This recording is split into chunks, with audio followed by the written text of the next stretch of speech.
Saudações, que felicidade ter você aqui, mais um final de semana, para discutirmos temas importantes para a sociedade.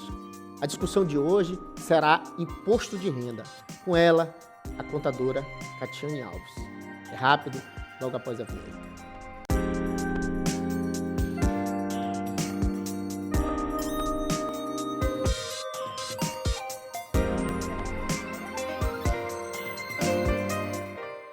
Saudações, em definitivo, aqui para discutir a temática do imposto de renda, as questões tributárias, com ela, que anualmente está aqui comigo, sempre educada, no sentido de, via nós, tirar dúvidas e esclarecer a nossa querida contadora Catiane Alves. Que satisfação. Bom dia, tudo bom? Catiane, é um prazer te vir aqui mais uma vez, agora que você está casada. Sim. Com o seu André. Um abraço, sortudo André. Casado com a Catiane. Catiane, vamos falar de imposto de renda. Certo. O prazo está se esvaindo, né? Tá. A gente já começou o imposto de renda há alguns dias. Primeiro fala desse cenário aí. Quando começou, até onde vai e quais são as consequências de não declarar no prazo devido, no prazo da Receita. E eu já te dou logo aquela pergunta adiantada. Vai ter uma prorrogaçãozinha, será? Porque todo ano você tem uma prorrogaçãozinha. E qual é a tua perspectiva com relação a isso? Por favor. Certo. Prorrogação até agora, nada. A Receita Federal não aceitou a prorrogação, prorrogar a declaração do imposto de renda desse ano. Esse ano ela começou, em especial esse ano, começou 15 de março e vai até 31 de maio. Então, o prazo máximo para você declarar seu imposto de renda vai até 31 de maio. Até agora, nada de prorrogação. E nos anos anteriores, o normal de praxe era começar dia 1º de março e ir até 30 de abril. Mas desde a pandemia, essas datas elas vêm sendo alteradas. O início sempre 1º de março. Esse ano em especial não, começou dia 15. Então, 15 de março começou a declaração de imposto de renda e o prazo final vai ser até 31 de maio. É o último dia para declarar. Pela tua experiência, normalmente quando há essa prorrogação, acontece nos últimos dias ou dá sempre uma antecedênciazinha para haver essa prorrogação? Como é que as pessoas devem encarar isso? Não existe uma data... Um padrão. Não existe um padrão. Mas esse ano já foi entrado com pedido na Receita Federal, por o CRC, por, enfim, alguns órgãos, e ela negou. Então, provavelmente não será prorrogado mesmo. Mas não existe uma data base. Tem que ser pelo menos com uma semana, com 15 dias. Não existe essa questão de prazo, não. Essa prorrogação é um ato administrativo do próprio da Receita Federal? A Receita Federal que define.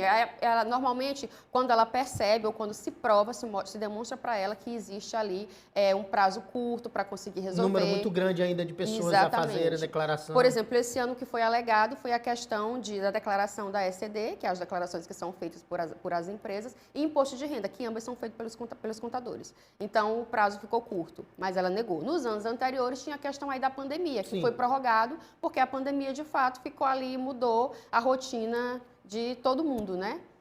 Então, vamos lá. Falando especificamente já aqueles que decidiram declarar. O que mudou? Quais são as mudanças, a atualização? Participa para nós. O que aconteceu de diferente com relação aos anos anteriores? Certo. O imposto de renda, anualmente, ele sempre vem ali com uma atualização, então normalmente vem sempre com uma novidade. Esse ano tem algumas novidades interessantes, como, por exemplo, o recebimento da pensão alimentícia. Ele é isento esse ano. Então, esse ano, quem tem o recebimento de pensão alimentícia, ele não será tributado sobre essa renda. E tem ali a novidade também da declaração pré-preenchida, que é uma novidade que a Receita vem enfatizando bastante, que é quando você importa a declaração da Receita Federal, os seus dados, e ali já vem bastante informação sobre a sua declaração, para você já ter ali os dados ou uma base do seu imposto. Tem também a novidade do recebimento através de Pix. Isso é bom para o contador, né? Essa coisa da pré-preenchida, porque aí dos anos anteriores vai colocando, ou tu acha que... No geral, as pessoas fazem as suas próprias declarações, assim, estatisticamente, não sei se tu tens essa informação. As pessoas, no geral, fazem a sua própria declaração ou são os profissionais de contabilidade que a maior parte das vezes fazem das pessoas? O ideal é o contador fazer, claro. Mas existe ali aquela pessoa que é bem simples, que é só uma renda, que não tem muita complicação, não tem muito, isso aqui em que se baseia. Então, algumas pessoas costumam fazer sim, muita gente faz declaração de imposto de renda, mas o ideal é ter pelo menos ali uma orientação do contador. Até para essa questão do que o que não vai ser tributado, o que vai ser tributado, Exatamente. Essa questão da técnica mesmo, é importante, né? Já... Às vezes sai mais caro, né? Exatamente, Essa coisa às vezes é um barato sai mais caro. Sai caro. Já aconteceu de aparecer ser declaração de imposto de renda, que deu problema justamente por isso, porque foi feita pelo próprio contribuinte e as informações não foram ali 100% corretas. Mas acontece de gente que consegue fazer sim. Vamos lá. Explica para nós, então, aí essa questão da novidade e em que influencia o Pix nesta relação agora com a Receita Federal. Tá, o recebimento de Pix, existe uma grande vantagem, porque quando você faz a opção ali por receber através de Pix, você entra no rol de prioridade, ou seja, você vai ser um dos primeiros a receber a sua restituição, caso tenha dado a receber imposto de renda, né, o valor. Então, você entra ali no rol de prioridades, é uma vantagem. Tanto quem declara através de Pix ou quem faz a opção por A pré-preenchida. Entendi. Vamos lá. Eu sempre fico assim, veaco, quando eu vejo essas coisas assim, é Pix e tal. No geral, o prazo já está se esvaindo, tu já deve ter feito muitas declarações. Já, No bastante. geral, as pessoas estão optando por qual tipo de modalidade? Recebimento através de Pix. Recebimento É mais através prático, de né? Pix, né? Até porque não existe muito essa questão de, eu vou colocar o Pix, a Receita vai conseguir pegar algo diferente. Não, porque o Pix ela já tem esse cruzamento, ela já tem o seu Pix, seu CPF. Então, não tem... Entendi. Essa questão da declaração pré-preenchida, é somente os dados que são trazidos ou tem alguma outra novidade com relação a isso? São dados que surpreende. O que acontece? Ela traz os seus rendimentos de empresa. Dados de rendimento que às vezes tu nem Exatamente. O nem que lembrava acontece? ou não tinha declaração disso. A declaração pré-preenchida, você só vai conseguir importar ela se você tiver aquela senha do Gov. Então, você lança ali seu CPF, faz a opção de importar pré-preenchida e lança a senha e ele vai puxar. O que ele traz? Ele vai trazer os rendimentos de várias empresas, aliás, de todas as empresas que declararam que te pagaram algum valor, que reteram, etc. Sim. Além disso, dados bancários, ou seja, quanto tinha na sua conta no 31 de dezembro de 2022, ele já traz, porque o banco manda essa informação. Caso você tenha tido algum rendimento sobre poupança, por exemplo, ele já traz aquele rendimento do banco e, inclusive... São aquelas declarações sigilosas que o cara normalmente cai na malha fina por causa dela, né? Exatamente. E, inclusive, uma novidade também, ele puxa a questão dos imóveis que você tenha. O cartório, sim, a partir desse ano, ele fez uma declaração para a Receita Federal, já existia, mas conseguiram organizar essa declaração. Então, a Receita Federal, ela tem a informação de todo o bem que você registra no imóvel. Então, por exemplo, você comprou um apartamento, você registrou no imóvel. Esse apartamento, ele vai vir automaticamente para a declaração pré-preenchida, porque o cartório já informou para a Receita Federal. Entendi. Vamos lá. Com relação a essas alterações das informações, quais regras foram alteradas sobre informações de ação? Ações. As ações, Sim. Até o ano passado, qualquer declaração ou qualquer compra que você fizesse sobre ação, você ali já estaria obrigada a declarar imposto de renda. Ou seja, acontecia às vezes a pessoa comprar uma ação num valor muito pequeno, mas não tinha uma renda obrigada a declarar imposto de renda. Ela não declarava imposto de renda, mas ela já ficava com pendência no CPF. A Receita Federal exigia essa declaração. A partir desse ano, ela regularizou, né? Então, somente se você comprar acima de 40 mil ações.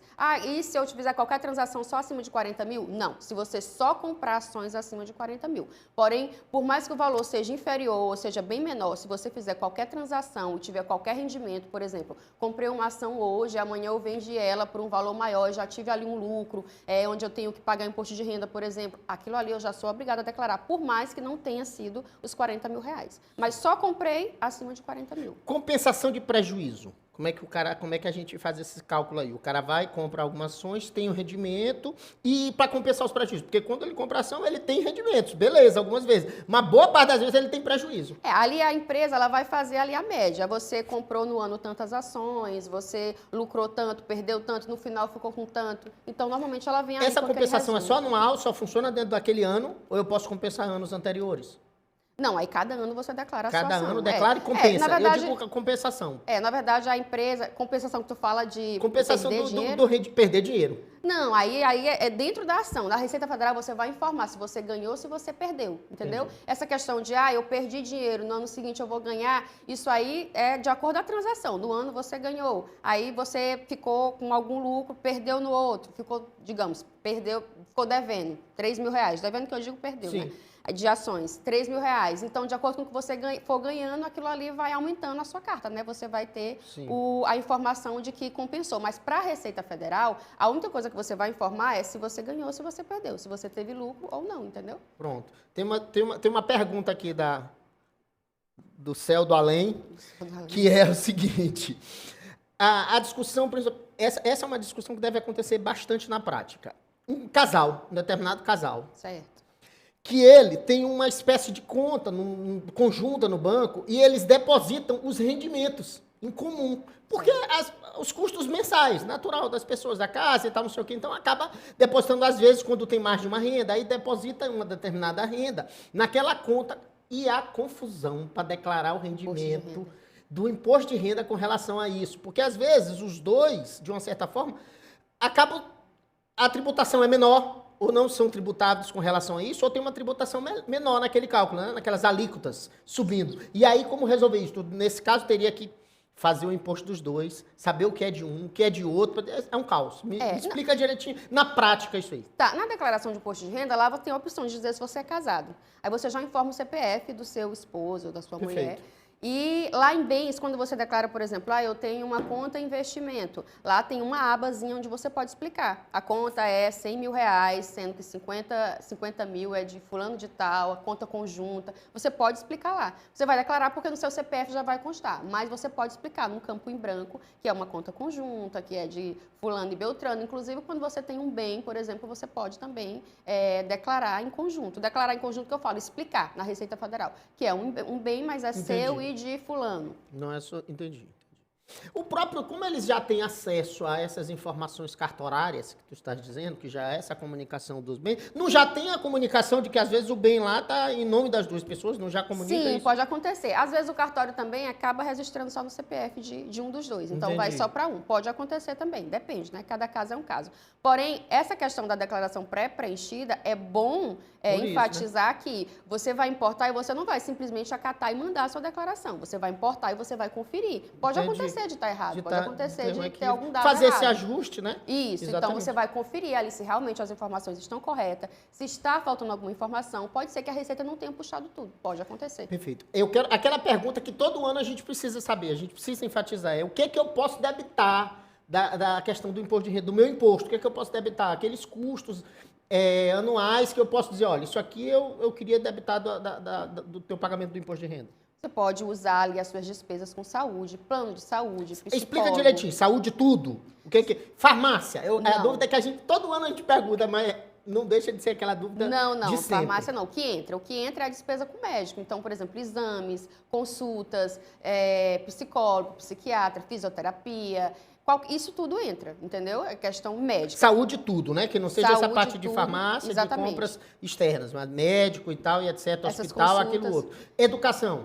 Educação, aí entra a questão da instrução. Então, se você, por exemplo, fizer uma faculdade, seu filho estuda em alguma escola particular, você também pode declarar. Os dependentes, e tem um valorzinho tem X, um valor, né? por pessoa, é 3 mil e alguma coisa, menos de 4 anual, mil por pessoa. Que por pessoa. Então, digamos, eu tenho 2 filhos, às vezes o valor da escola é bem mais alto, mas ele só consegue aproveitar um determinado valor do montante que ele paga, por cada. Vamos lá, agora vamos fazer um te vira nos 30, aqui, mas te vira nos 20. 20 segundos. Vamos lá. Se eu não declarar, qual é a penalidade? E ainda mais, eu posso parcelar, por exemplo, eu devo, não nego. Pago quanto puder. Posso parcelar? Como é que eu posso? Até quanto eu posso parcelar? Como é que eu faço o procedimento de parcelar? E aí, mais uma coisa. E para restituir? Eu tenho dinheiro a receber. Eu recebo como? O pessoal do Pix vai receber primeiro, né? Ele está ali no rol de prioridade. Tanto ele como, por exemplo, as pessoas mais idosas, com deficiência. Aí tu já é automático ou a pessoa tem que requerer? Não, na própria declaração ela já Então, vamos lá.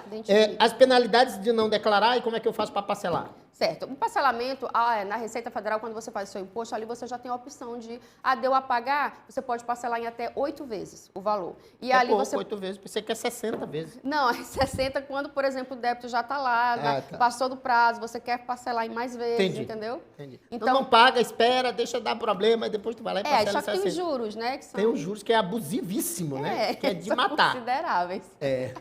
Então, o que acontece? Você pode ali optar por o débito automático. Se você fez a sua declaração até o dia 10 de maio, você poderia optar, digamos, parcelei em 8 vezes. Então, se você fez até o dia 10, você poderia optar para debitar desde a primeira parcela na sua conta. Agora, se você fez depois do dia 10 ou se até hoje não tenha feito, aí já vai debitar a partir da segunda. A primeira vai ser gerado o boleto, você paga o boleto e a partir do segundo você pode optar por debitar na sua conta bancária. Para finalizar, as punições. As punições. Então, Se você não declarar o seu imposto de renda, a Receita Federal ela já espera que você faça aquela informação, inclusive para receber a parte dela se você ficou devendo algum valor de imposto de renda. Então, com certeza você vai ter problema no seu CPF, você vai ter multa. Essa multa ela vai depender ali de quanto você devia para a Receita Federal, de quanto é a sua renda. Então, depende de cada pessoa. Você pode pagar entre 169 até um valor infinito, dependendo de como for a sua declaração. E algumas pessoas simplesmente deixam para lá, eu não faço nada, eu não uso meu CPF, mas vai acabar tendo problema. Dia vai precisar. Vai, o CPF vai cancelar, a conta vai ser bloqueada, acontece esse tipo de situação. Então, vai acabar tendo problema, entendeu? E, só para finalizar, em relação, eu falei sobre o pagamento do imposto de renda. Quem tem a restituir pode fazer a opção por a restituição pelo Pix e, inclusive, por conta bancária também. As datas para o pagamento, o primeiro lote, ele vai ser agora, 31 de maio. E vai até setembro, são 5 lotes. Então, 31 de maio, 30 de junho, 31 de julho e assim sucessivamente. São 5 lotes. Quem tem direito a receber. Muito bem.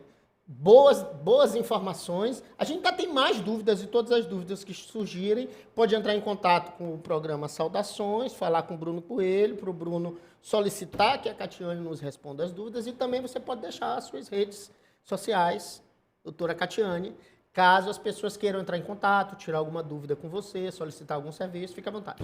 Deixa meu número de telefone, é o 989-8804-1981. Pronto, normalmente as pessoas querem deixar o Instagram, né? Não quer deixar o Instagram porque é recém-casada, essa coisa, para não ter, haters. São os haters, os stalks. Para não ficar stalkeando, larga de stalkear, doutora Catiane. É isso aí, vamos para um rápido intervalo. Já voltamos para tirar mais dúvidas com Catiane Alves.